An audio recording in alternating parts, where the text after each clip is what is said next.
আসসালামু আলাইকুম ওয়া রাহমাতুল্লাহি ওয়া বারাকাতুহু।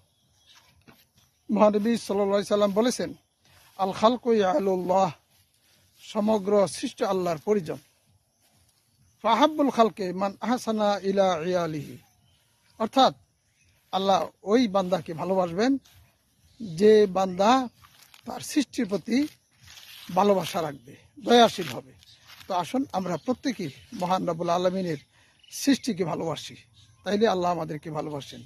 তাদের প্রতি মমতা, দয়া, মায়া দেখায়, তাইলে তিনি আমাদের দয়া মায়া দেখাবেন। তাদের প্রতি অনুগ্রহ করি, তাইলে আল্লাহ পাক আমাদের উপরে অনুগ্রহ করবেন।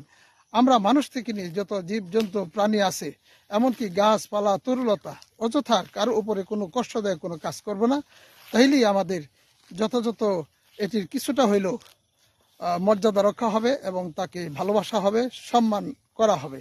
প্রয়োজন হলে আমরা গাছের ডাল কাটব, কিন্তু বিনা প্রয়োজনে গাছের একটি পাতাও আমরা ছিঁড়ব না। এভাবেই যদি আমরা প্রতিটা ক্ষেত্রে ভালোবাসার প্রমাণ রাখতে পারি, অবশ্যই আল্লাহ পাক আমাদেরকে ভালোবাসবেন।